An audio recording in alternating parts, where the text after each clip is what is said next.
La culture a été la grande oubliée des objectifs de développement durable. Aucun objectif ne porte sur ce secteur. Une des revendications des collectivités locales africaines, c'est d'inscrire la culture comme le 4e pilier du développement durable. Aussi, la part des industries créatives culturelles dans l'économie mondiale est extrêmement importante. Et pourtant, seulement très peu, moins de 1% de cette part du marché mondial de la culture, tombe sur l'Afrique. Selon Franck Elambassi, le secrétaire général des cités et gouvernements locaux unis d'Afrique, il faut absolument que les collectivités territoriales se saisissent du potentiel des industries créatives, sportives et culturelles pour booster les économies locales, de l'invention du programme des capitales africaines de la culture. Et nous en dit davantage dans ce numéro de décryptage. Vous venez de prendre part aux travaux du 2e sommet sur les 3 bassins. Ici, on parle de lutte pour la préservation de la biodiversité et du climat qui demande d'énormes financements dont l'Afrique ne dispose malheureusement pas. Comment pensez-vous que l'Afrique, l'un des centres névralgiques de la lutte pour le climat, puisse rentabiliser son potentiel en matière de préservation du climat? Toujours est-il que ce sommet réunit le poumon du monde, les 3 bassins forestiers les plus importants au monde, qui séquestrent l'essentiel du carbone séquestré sur les terres, parce qu'une partie du carbone est séquestrée par les mers. Et ces 3 bassins, c'est le bassin de l'Amazone, le bassin du Congo et le bassin du Bornéo, Mékong, Asie du Sud-Est. Ces 3 bassins accueillent directement à peu près 1,5 milliard de personnes et les font vivre directement et indirectement beaucoup plus. C'est pour cela que pour nous, ces 3 bassins sont un bien commun de l'humanité. Et parce que c'est un bien commun de l'humanité, ces 3 bassins demandent à être considérés comme notre commune cause pour la sauvegarde de l'humanité. Je vous signale que si jamais on coupait la moitié des forêts de ces 3 bassins, la température du globe augmenterait instantanément de près de 2 degrés. C'est donc essentiel de considérer que ces 3 bassins sont un bien public mondial. Et c'est pour cela qu'ils doivent être traités avec beaucoup de soins, parce que réduire leur traitement à des questions d'argent serait une faute. Parce que ça reviendrait à dire que si on avait la capacité si on n'avait pas la capacité de mobiliser l'argent, on serait en situation de pouvoir finalement renoncer à protéger la biodiversité dans ces 3 bassins. Ce serait une faute grave. De quoi parle-t-on quand on parle de ressources financières? Ça dépend. Ici, la question c'est, au-delà de la ressource financière, qu'est-ce qu'il faut préserver? La première chose à envisager, c'est ces 3 bassins forestiers sont des lieux d'habitation de populations autochtones. C'est leur lieu de vie. Eh bien, ces populations considèrent ces 3 bassins, leur territoire de vie, la forêt dans ce territoire de vie, comme leur garde-manger et leur boîte à pharmacie. Quelle évaluation vous faites de cela? Est-ce qu'il y a moyen de quantifier cette biodiversité? Et est-ce qu'il y a moyen de regarder cette biodiversité avec les yeux de la chaîne des valeurs que cette biodiversité peut porter? Combien de médicaments ont été fabriqués grâce à des plantes qui sont découvertes en Amazonie, dans les forêts du Congo ou dans les forêts de Bornéo? Combien? Est-ce qu'une partie de la valeur ajoutée de ces médicaments est retombée sur les populations du bassin du Congo, de l'Amazonie ou du Bornéo? C'est de ça qu'il s'agit. Donc quand on parle, il n'y a pas d'argent, non. Nous produisons de la valeur. Ces trois bassins produisent de la valeur. Mais en plus, ils séquestrent le carbone. Donc, ils jouent un rôle dans tout le système écosystémique, tout le système de la biodiversité, de la protection de la biodiversité, mais aussi de la valorisation de la biodiversité. Et malheureusement, le partage de cette valorisation ne se fait pas au profit de ces trois bassins. L'idée qu'on a caressée ici, c'est que si ces trois bassins forment une alliance, alors il est possible de peser sur la manière dont leurs services écosystémiques sont considérés dans le monde d'aujourd'hui. Les industries créatives représentent un vecteur de développement en Afrique.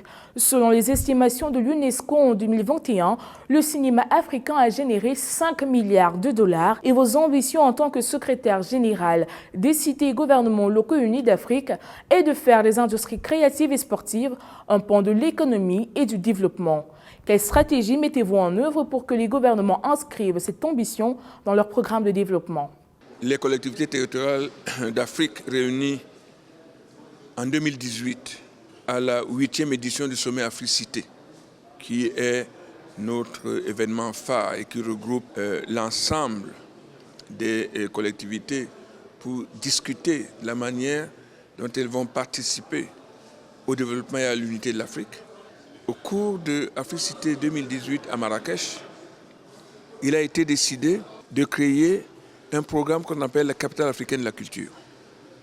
Ce programme de capitale africaine de la culture porte justement sur le fait que, la culture a été la grande oubliée des objectifs de développement durable. Il n'y a aucun objectif de développement durable qui porte sur la culture.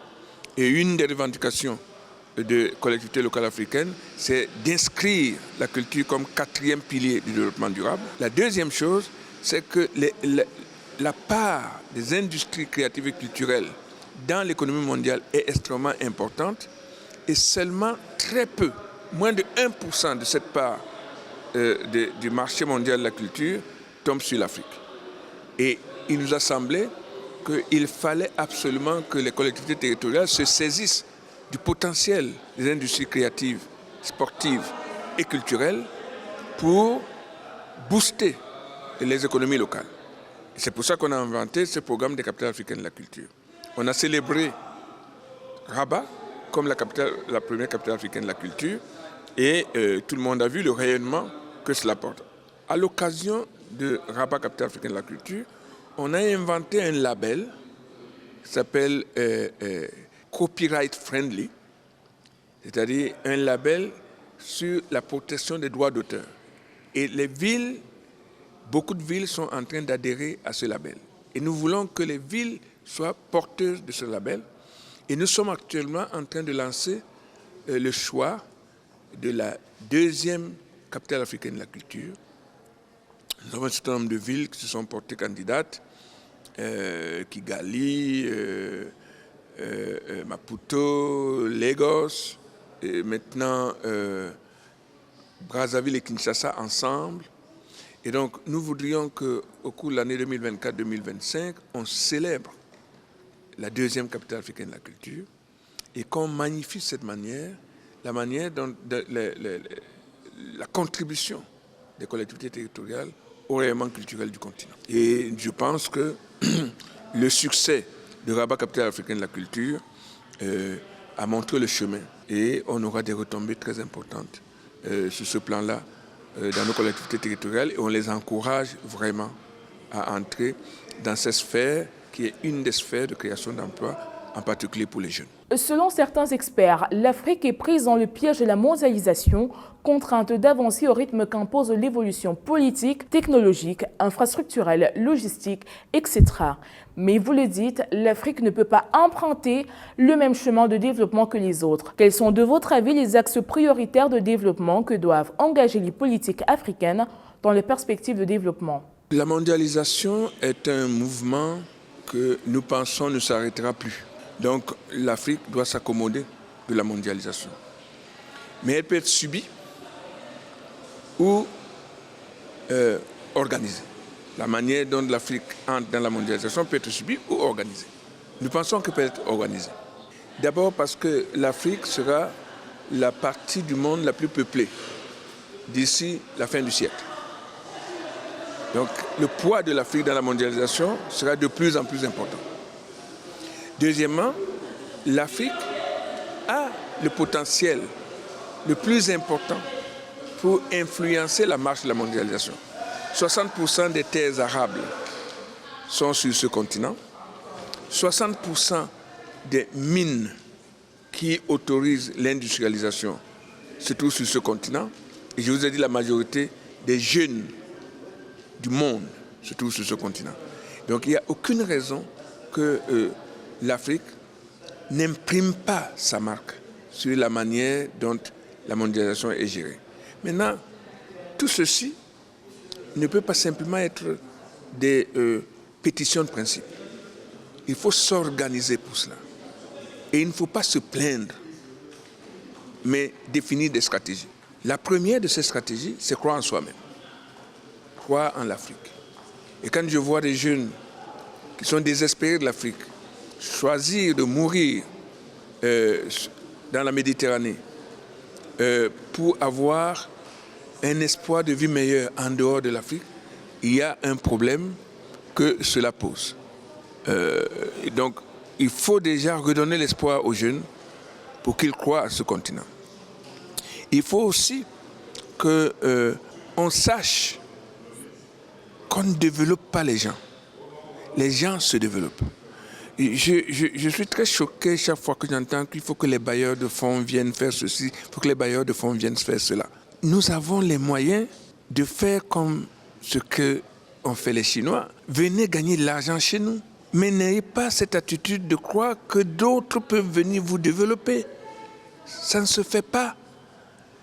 Prenez-vous en main et croyez en l'Afrique.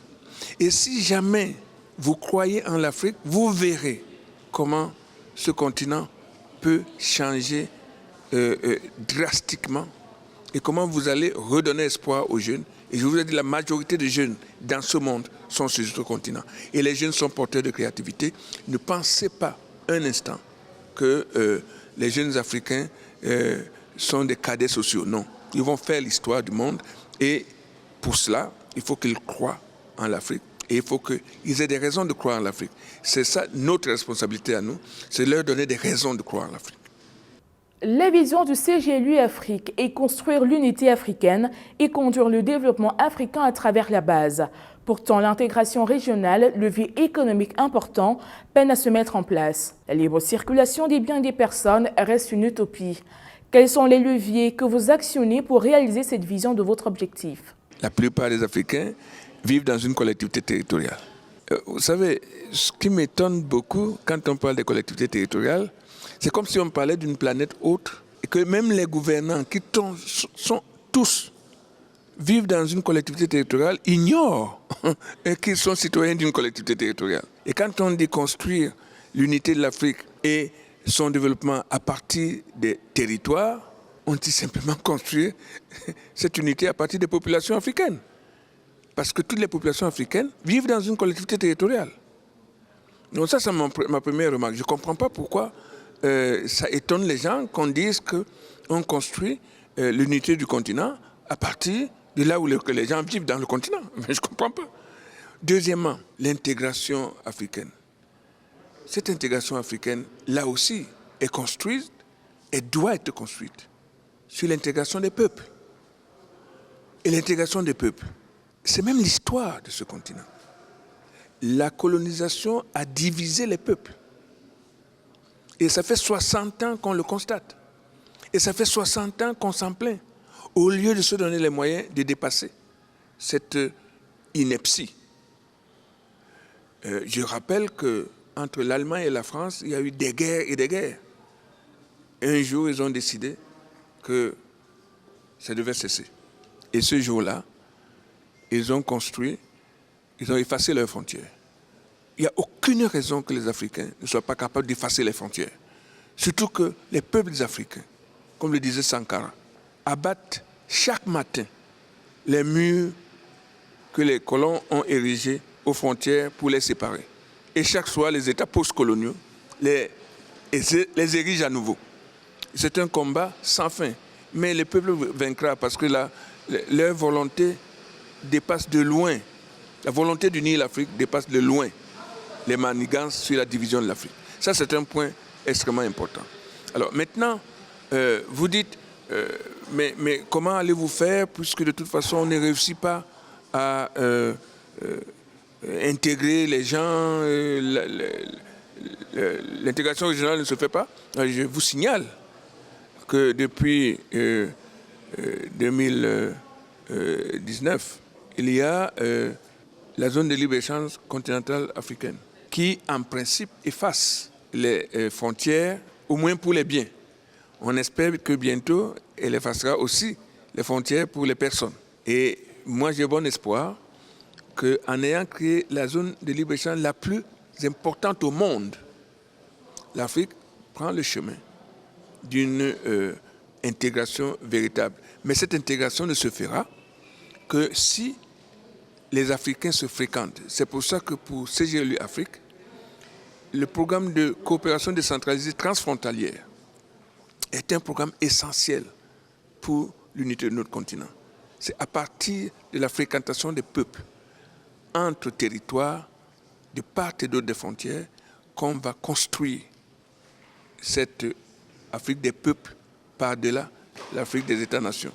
Et il y a le président Konaré qui a donné une figure très intéressante et qui a dit, dans un de ses mots, il faut que les Africains transforment les frontières du point de rupture en point de suture. Ce mot est extrêmement juste et je crois que les jeunes d'Afrique vont réaliser ce rêve.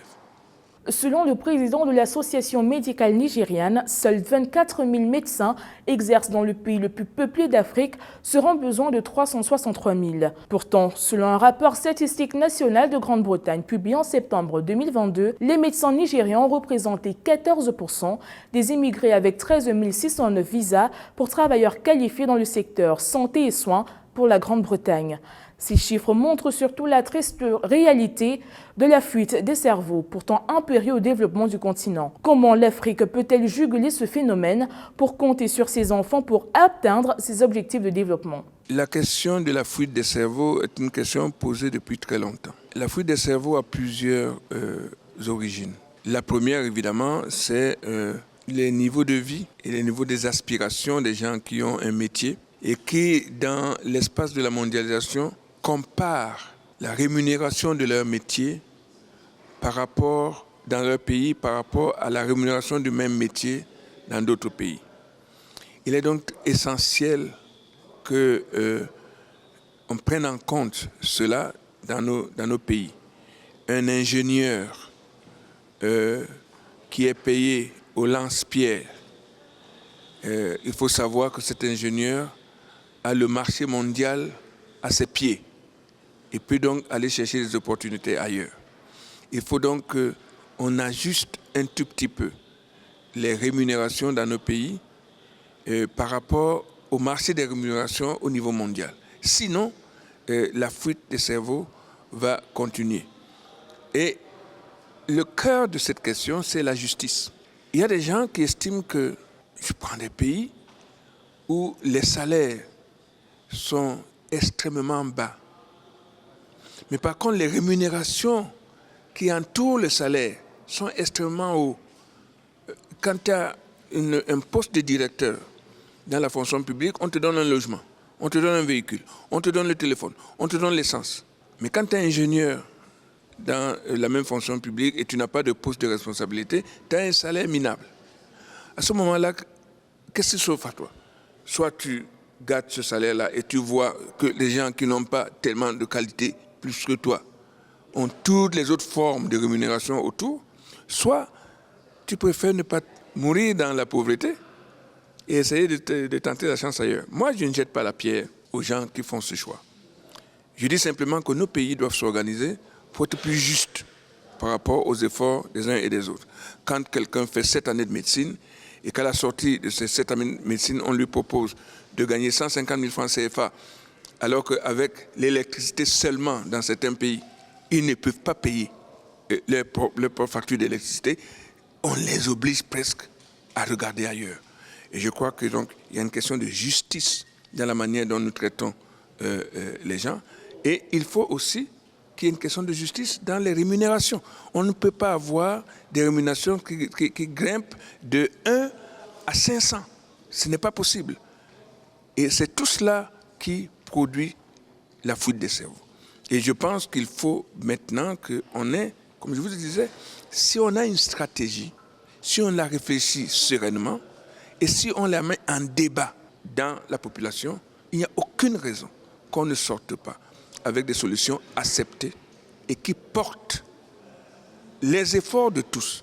Parce que, comme je vous l'ai dit aussi, on ne développe pas les gens se développent. Merci d'avoir répondu aux questions d'Africa 24. Madame, Monsieur, restez scotchés car l'actualité se poursuit.